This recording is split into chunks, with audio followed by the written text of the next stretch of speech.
Hello and welcome to another Pauper video. It's Tuesday. We're doing Trophy Tuesdays today, trying to discuss the online metagame, what happened in the leagues, and what happened in the challenges I will touch on. But I don't want to blow over the Casting Commons podcast and take all their fun. So if you want more information or you want to know more about what happened in the challenges and what they think, check out Casting Commons on YouTube and on the podcast, wherever you get your podcasts. So, first of all, let's go ahead and dive into the challenges. There's a weird thing that happened this week. They added a pauper challenge for 64 players on Sunday. They upped the cap, or the minimum. But then they added this thing half an hour later, which has a minimum of 32, just in case the original one doesn't fire. And of course, Magic players want that value, so they fired both of them, which is hilarious. So there's actually 3 challenges this weekend. The first challenge on Saturday was a split finals between Blue Black Terror from O Danielenko's, who is a vintage grinder. Anyway, multi-format grinder, really good player.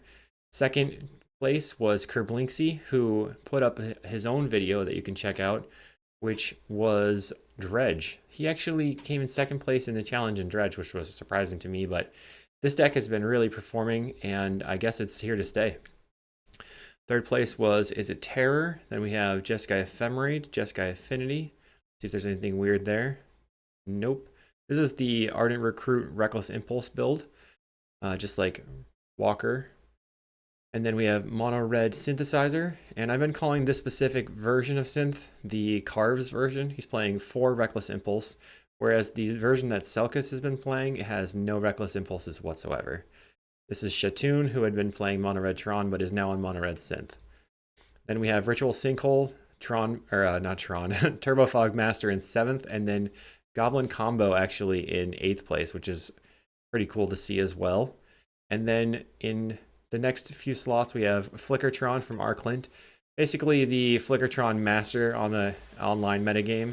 Grixis Affinity, Boros Synth, Jeskai, Mono Red again, and Azorius Affinity, which is just glitters. If you look at the metagame, the highest played decks were Gardens at 7 and then Burn at 5 and 2, so 7 total, and then it goes down from there. It's got this other category that I don't really catalog. And it's funny, the next highest played is Turbo Fog at 6 pilots. Really, people really saw Ritual Sinkhole go through and then want to play Turbo Fog. That's pretty sweet. So the next day, Pauper Challenge 64. So this one started earlier and likely ended later. This one went on longer. Won by CCOGire in Jeskai Ephemerate. Second place, Boros Synth. Surprised to see Boros Synth in second place, but that's pretty cool. And Dimir Fairies from Baiko, or Besu de Sheia, who also came in second place in the other challenge. So he was dual queuing Dimir Fey. And then we have Burn from Eco Baronin and Like a Pharaoh. So Eco Baronin actually also top 4'd the other challenge. Glitter's Affinity from Las Vegas Chaos. Black Red Madness Burn from Fur MTG, who has Scrapwork Mutt in the main. Doesn't seem like anything else too crazy. And then Turbo Fog in 8th and 9th from Ritual Sinkhole and Karate Dom. Then another Burn. We go down to the metagame. It says other is 19%. I don't know what other is. 16 pilots. We have 9 pilots and 5 pilots for a total of 14 pilots on Burn, which makes it the highest played categorized deck here. And then the problem with this Goldfish version of the metagame is that Dimir Control includes both Dimir Terror and Blue-Black Control with Terror. So it's not very reliable. And then you have Jeskai Affinity and Grixis Affinity here. Well, no, Jeskai Affinity and Azorius Affinity. So the Glitters decks were at 10 pilots, which is a pretty high percent of the metagame as well, showing that you're looking at a Burn and Glitters metagame, pretty much backed up by this challenge.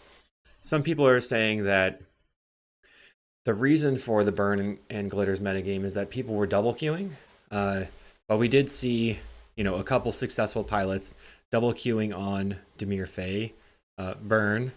I don't know if there's other people that specifically double queued, so I'll have to look that over later and check that out. Maybe on the next video.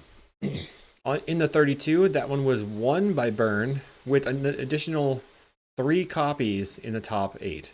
So one of them, this mono red synthesizer, is the sly burn version with, oh no, okay. Mono red synthesizer is the carves burn, according to Goldfish. And then regular burn is the Selkas burn, but this one's still playing some reckless impulses. It's all over the place. I do not understand how they are categorizing them, but we have 4 burns in the top 8. Demir Fey, Walls from GN42, and Bogles. And then 9/10th are Dredge, again, from Super Cow, and Demir Fey from Seraj. And then Walker 735 over here in Just Guy Affinity on 11th place. Then another Dredge in 12th place. Crazy. People love playing Dredge. So Reckless Impulse. Walker, you were playing 4 Reckless Impulse. He was splitting it between Reckless Impulse and Ren's Resolve to freak people out, but I guess he just went for that. That's funny.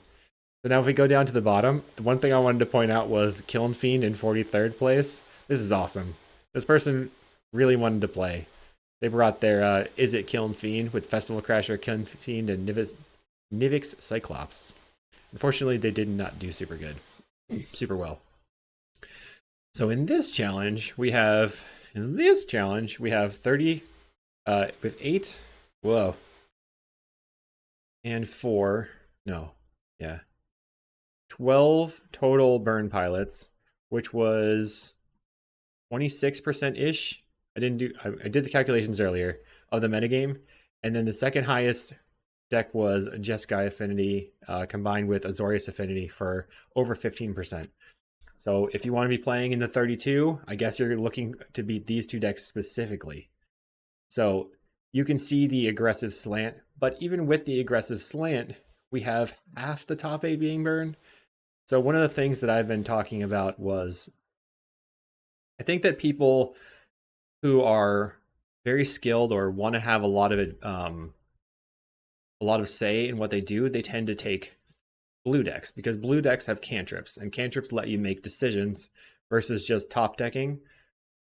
So people consider things like burn to be low skill, although you can see that the highest skilled players, Eco Baronin, and other players have been choosing, well, even Selkas in the leagues or Carves in the leagues, they're very highly skilled players and they're winning a lot with burn.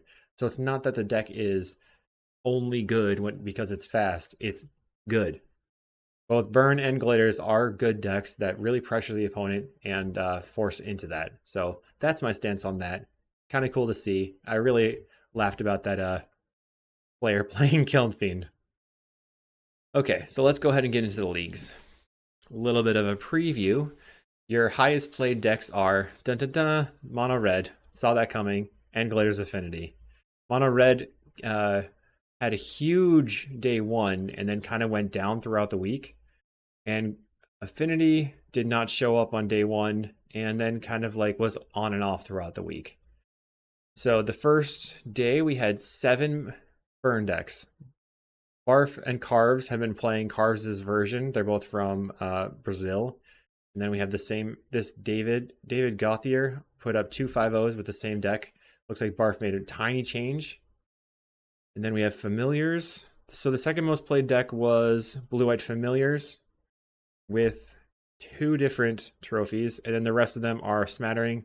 We've got Terror, Jeskai Ephemerate, Borosynth, Walls, Cogate, Flickertron, and Turbo Initiative, which was pretty fun. I did a video on that last week, but this is a different Turbo Initiative deck that's playing Naya for removal being Journey to Nowhere, and then playing 4 Hunter, 4 Paladin, and Boarding Party.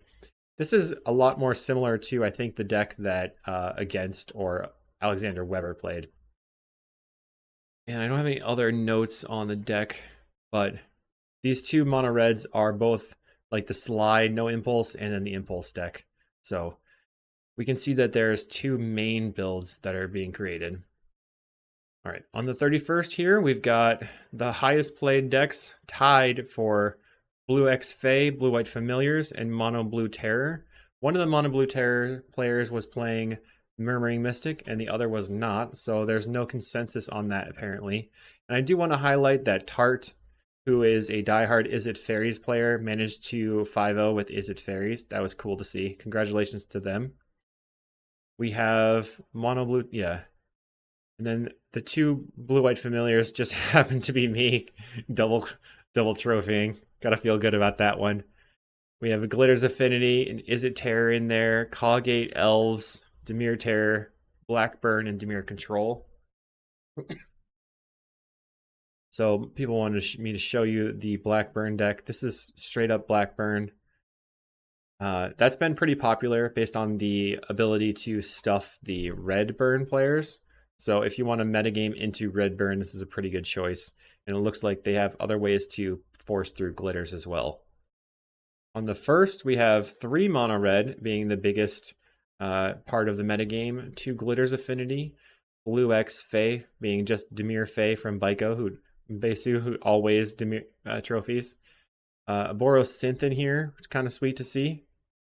Walls, Blue Terror, and then we've got Gardens, White Weenie, Boros Bully, Turbo Fog, Blackburn again, and then a Grixis Affinity. Each DM just wrecked me on Grixis Affinity.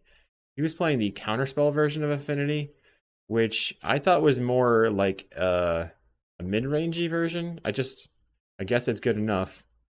And multiple Breath Weapon in the main deck to try and get through. So Breath Weapon and Krark-Clan Shaman to fight the burn decks with 4 total Blue Blasts and then a bunch of negates for anti-Dust-to-Dust. On the second, we saw 3 mono red, 3 Jeskai Ephemerate, and then 2 Golgari Dredge from a Salvatore and C9 Taco. I think. Yep. And 2 Glitters Affinity, 2 Is It Terror, 2 Blue Black Fae, Familiars. It was cool to see the Dredge ones. Colgates, double Elves. Nice. Bokuinha and Raiten. That's probably just Bokuinha again. This is 22 ticks. Yeah. This player just has like 50 different screen names. Dimir Terror and Turbo Fog. So who placed with Turbo Fog? Calco. Yeah, good job, Calco. So Calco saw Turbo Fog and really wanted to play it, the Ritual Sinkhole list, and managed to 5-0. Nice one. Calco is a member of the Familiars Discord. On the next day, we had only 2 mono red, 3 Glitters Affinity, 3 Is It Terrors, 1 blue-white Familiars. We got Walls, Dredge, Colgate, White Weenie again, Boros Bully, Orzhov Blade, which hasn't seen a lot of action, and then a mono blue Fae. Mono blue Fae also is not something that has been really popping up at all.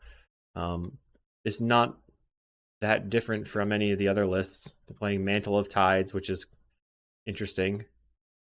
That attaches to a creature on the second card you've drawn each turn, and a bunch of Force Spikes instead of Spell Pierces.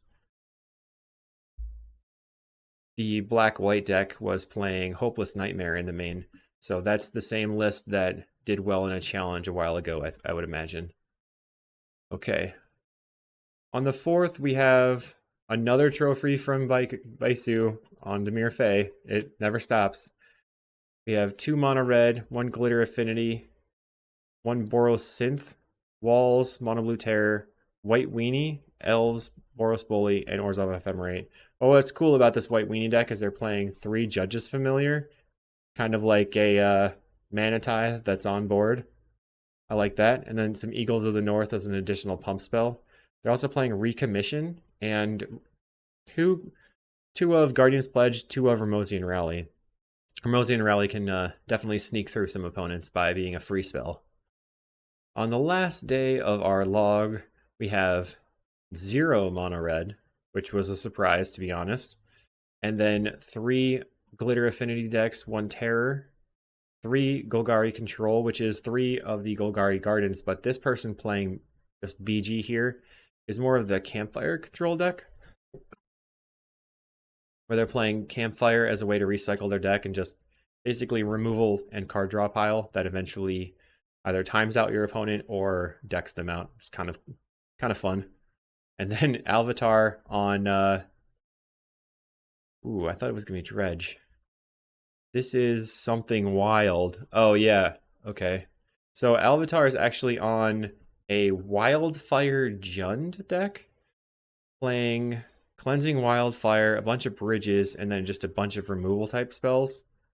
Really cool. This is something that I did get beaten by, I think.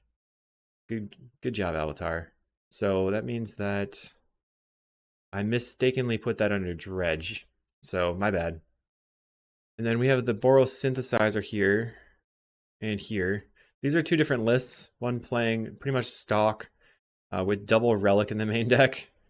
Maybe they've lost a Dredge too many times. And then the other one is the same kind of thing with Foundry Helix instead. Foundry Helix being a better spell against the red decks.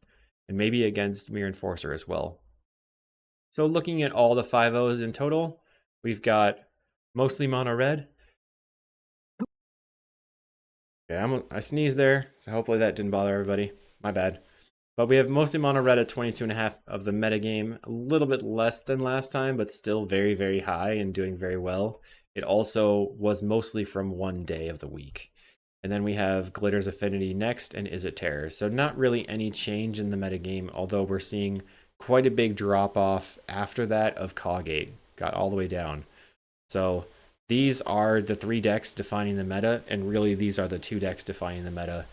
I'd be interested to see if that's the same case in paper tournaments. We've got a couple coming up, so we'll see how that goes. As always, hopefully you enjoyed the video. If you appreciate this kind of stuff, leave me a comment, let me know what you thought. Make sure to like and subscribe, and I'll see you in the next one.